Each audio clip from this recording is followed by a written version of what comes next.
Much has changed in North Carolina politics over the past 1,000 weeks. That's more than 19 years, if you're doing a little bit of arithmetic there.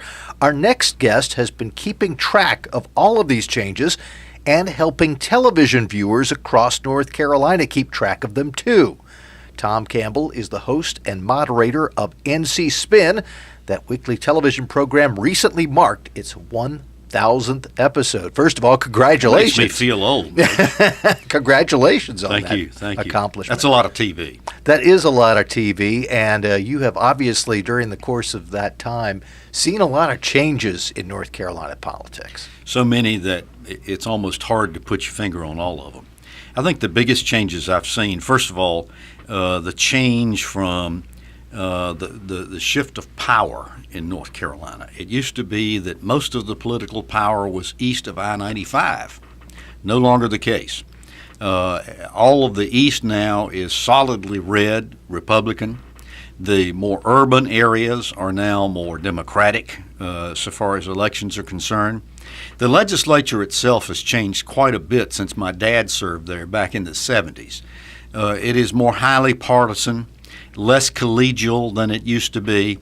I can remember even when I was Harlan Boyle's chief deputy that it was not uncommon at all to have these big receptions that Glaxo and SAS and all of these people would put on.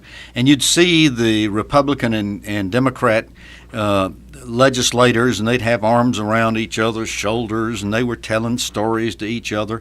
And a fair amount of legislation actually got done during those times as they were able to get to know each other and cross the aisles to get work done. Not so today.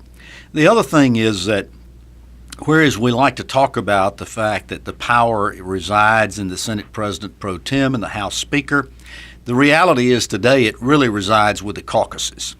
And in both instances, Republican and Democratic, those caucuses are pretty well split. In fact, there are bigger fractions there than people know. And one of the things that Tom Tillis used to tell me when he was House Speaker is, I can only get done what my caucus will allow to work. And sometimes the old mainstream Republicans, for instance, I'm talking about the Jim Holzhauser, the Jim Martin, the Jim Broyhill faction of the Republican Party. All the ones named Jim. Yeah, they're still there, but they're a lot quieter and more silent. And the more fundamental to the right Republicans have taken over. In like manner, the same thing has happened with the Democratic Party. You don't hear much from the mainstream Democrats that we used to know through the years. So a lot of political changes, but I think the biggest change has probably taken place in the media. When you go back and look at it 19 years ago, yes, there was an internet. Yes, there were flip-top cell phones, if you remember, but the smartphone hadn't been invented. The internet itself was not as much of an entity. People weren't into the blogging and the Facebook and the Google and the social media and all of the other things that were taking place. Newspapers were still the top of the king of the hill, so to speak. Television stations were rising, emerging, local TV, and cable television, the networks, cable television networks were just beginning their ascent and influence on politics. All of these things have had just a tremendous impact. And frankly, it makes us believe that with this has been a large splintering or fractioning, if you will, of the audiences. And because of that fact, we think that what we're doing is perhaps maybe even more important today than it was in 1998 when we first got started, because there are not many places where you can go and get kind of a balanced debate for the Old North State, as we like to say. That is the voice of Tom Campbell. He is host and moderator of NC Spin. We're going to have some very interesting information to those of you who are listening and saying, you know, I haven't seen it on the air lately. There's a reason if you're watching at the old location why you aren't seeing NC Spin, and we'll tell you where you could see it coming up.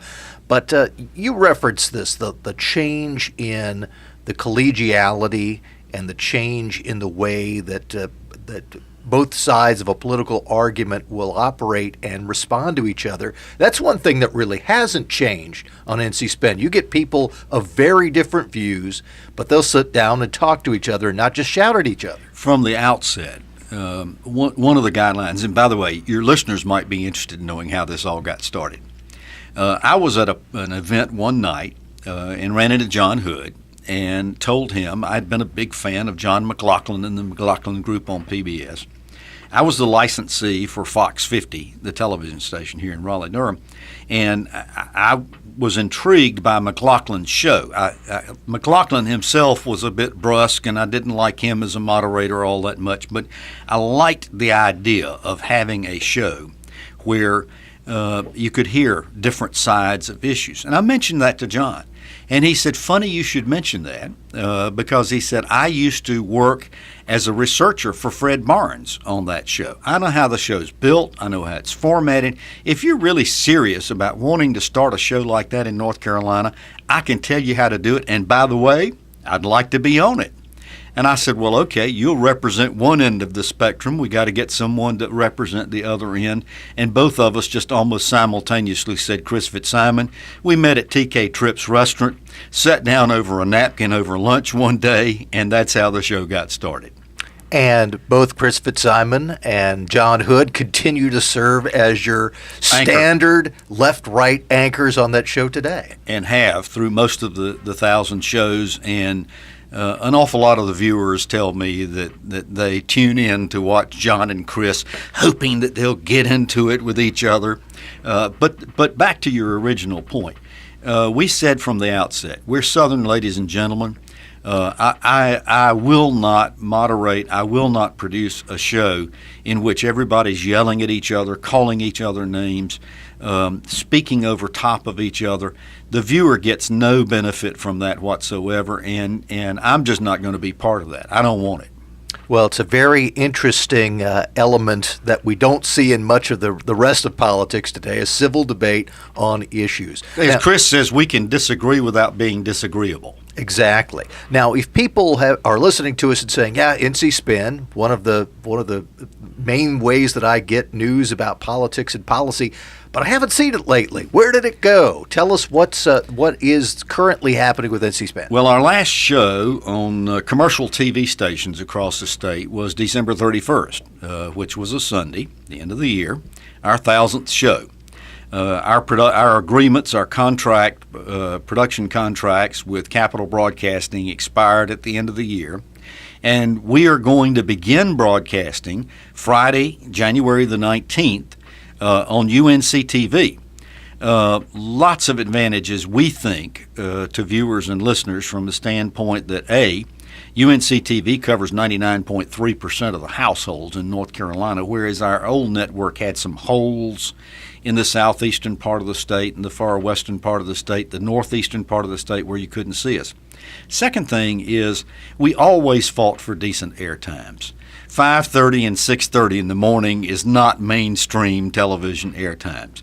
On UNC-TV, we're going to be on the air Friday nights at 7:30. They'll repeat us again Sunday afternoons at 12:30, and on their North Carolina channel, we'll be on Friday nights at 10, Saturday at 4, and Sunday at 10 a.m. So much better coverage, much more frequent airings. We think it's going to be a much better product. And people could get all those times and information still, I'm guessing, at your website of ncspin.com. Yes. Tom Campbell is the host and moderator of NC Spin, now available to be seen once again each week for maybe 1,000 more episodes. Now, wait a minute, Mitch. I'm not in for that. I've told them I'm going to try to do through the elections of 2020 up until the end of the year, 2020. Okay, that is Tom Campbell making a promise that we'll see at least a couple more years of NC Spin now on UNC-TV. Thanks so much for joining us. Sure.